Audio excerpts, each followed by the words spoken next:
ele desde o colégio, né? E então é uma paixão antiga. E aí eu pensei, o que eu vou falar, né, como psicanalista, o que eu vou falar? E eu me lembrei de um trabalho que um professor nosso, um analista de data lá da sociedade, que é o Dr. Pechansky, que é casado com a Clara Pechansky, que é uma artista plástica.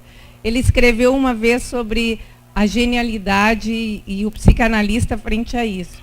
Aí ele fala do Freud, que o Freud fez alguns trabalhos a respeito de obras de arte, de artistas e de gênios, e ele trabalhou muito com o Moisés, no Michelangelo, e faz um trabalho muito bonito. Mas eu queria trazer para vocês o que o Dr. Pechansky diz sobre isso. Então ele diz assim, sobre esse trabalho, um verdadeiro trabalho de arte analítica sobre uma grandiosa obra de arte. O encontro com a verdade, contudo, não aconteceu. Freud não falou com Michelangelo. É possível, e aqui faço uma especulação, que se possa saber mais sobre o inconsciente de Freud do que sobre Michelangelo. E essa citação me serviu muito, porque certamente vocês vão saber mais de mim do que do Fernando Pessoa na leitura que eu vou trazer para a gente poder conversar e pensar um pouquinho. E aí eu fui, e olha só o que eu encontrei no Fernando Pessoa. Então eu vou ler para vocês, olha a poesia do Fernando Pessoa que eu encontrei. Se chama Análise. Tão abstrata é a ideia do teu ser que me vem de te olhar, que ao entreter os meus olhos nos teus, perco-os de vista, e nada fica em meu olhar. E dista teu corpo do meu ver tão longamente, e a ideia do teu ser fica tão rente, ao meu pensar olhar-te, e ao saber-me, sabendo que tu és, que só por ter-me consciente de ti, nem a mim sinto. E assim, nesse ignorar-me a ver-te, minto a ilusão da sensação. E o sonho, não te vendo, nem sabendo que te vejo, ou sequer que sou risonho, do interior crepúsculo tristonho, em que sinto que sonho o que me sinto sendo. E aqui com essa poesia ele diz, eu acho tudo que a gente tem que poder pensar quando a gente se aproxima daquilo que a gente se apropria do poeta para tornar nosso, que é o que a psicanálise evoluiu, são 100 anos já, mais de 100 anos de estudo, para considerar o principal, é que a gente possa viver as experiências da gente construindo algo que é pessoal, que tem um sentido próprio e que aí nos permite trocar com o que é próprio para o outro com quem a gente conversa e com quem a gente existe, né? E aí, eu me lembrei que o Fernando Pessoa fala nisso e vai falar um pouco sobre esse encontro quando ele diz assim, ó, outra vez te revejo, mas ai de mim, não me revejo. Partiu-se o espelho mágico em que me revia idêntico, e em cada fragmento fatídico vejo só um bocado de mim, um bocado de ti e de mim. Porque é disso que a gente é feito das relações que a gente vai estabelecendo e do que a gente vai construindo nisso. Então, eu pensei muito, porque cada vez que eu leio o Fernando Pessoa, eu leio uma outra coisa, né? Então, assim, eu mudo quando eu leio Fernando Pessoa e certamente eu mudo Fernando Pessoa quando eu leio, que é uma das qualidades principais que uma obra de arte tem, né? E eu acho, tem os livros dele, que ele tem, quando eu era guria, eu lia um que tem um título maravilhoso, que é uma coletânea portuguesa, que é o Eu Profundo e os Outros Eus. Mas para falar agora, eu me baseei na coleção que a LPM lançou, que é muito boa, que tem toda a obra dele, que tem toda uma introdução feita pela Jane Tutiquian, talvez tu conheça, que é uma professora de literatura, que essa sim, ela estuda muito Fernando Pessoa. Então eu vou me basear muito no que ela falou. E um dos livros dele é Quadras, ao Gosto Popular. E numa dessas quadrinhas, eu acho que ele diz muito do que eu quero que a gente possa conversar, que é o que cada encontro pode representar. Então olha só que eu acho isso lindo. Na quinta que nunca houve, há um poço que não há. Onde há de ir encontrar água, alguém que te entenderá. Que essa é a nossa constante busca e aquilo que o Fernando Pessoa, para mim, ele ajuda muito. Tem outras também que eu quero mostrar, que é assim. Tenho uma pena que escreve aquilo que eu sempre sinta. Se é mentira, escreve leve. Se é verdade, não tem tinta. Que é o artista que apresenta aquilo que ele pode apresentar dele mesmo, né? E tem essa outra que eu adoro, que é assim: 2 vezes jurei ser o que julgo que sou, só para desconhecer que não sei para onde vou. E aí eu fiquei pensando, tá, e eu para onde que eu vou agora com essa responsabilidade? E aí olha só o que eu achei. O Fernando Pessoa escreveu sobre ele mesmo no dia 30 de março de 1935. Ele morreu no dia 30 de novembro desse mesmo ano. Eu não vou ler tudo para vocês, eu destaquei algumas coisas que ele diz.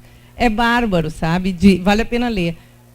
Mas ele nasceu em Lisboa, em 1888, e sobre a filiação ele põe: filho legítimo de Joaquim Seabra Pessoa e Dona Maria Madalena Pinheiro Nogueira. Depois ele fala dos avós e tal.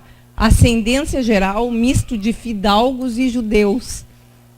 Como profissão ele põe: a designação mais própria será tradutor, a mais exata, correspondente estrangeiro em casas comerciais. Mas olha que legal.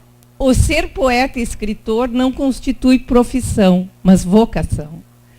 Depois ele fala sobre as obras publicadas dele, é muito legal. E por último, né, quando ele está citando as obras, ele escreve: o folheto O Interregno, não sei bem como é que se diz isso, publicado em 1928 e constituído por uma defesa da ditadura militar em Portugal, deve ser considerado como não existente.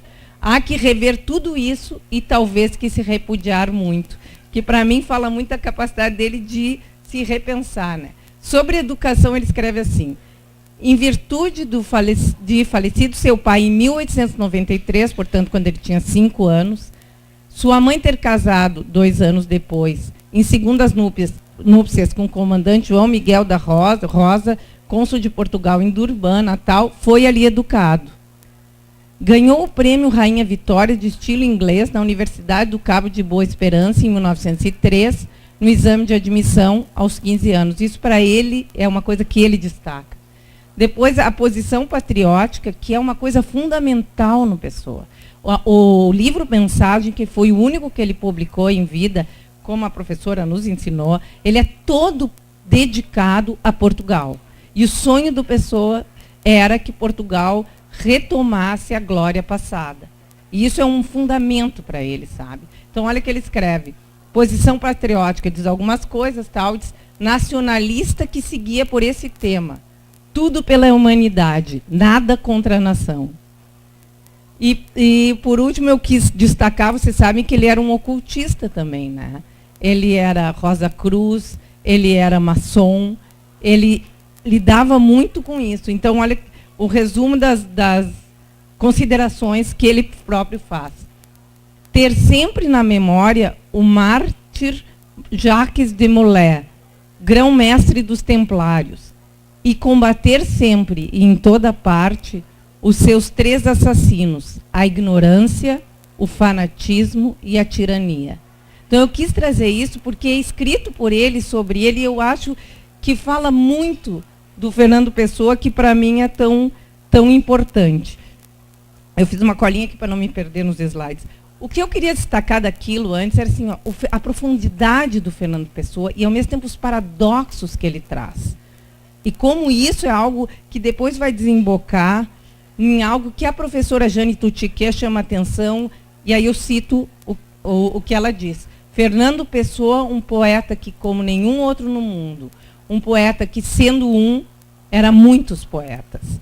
E as palavras, se a gente procura no dicionário, a gente acha heterônimo, termo inventado por Fernando Pessoa; ortônimo, termo inventado por Fernando Pessoa. E com isso, o que ele designa? Aí eu quero ler para vocês direto aqui. Opa, desculpa, obrigada.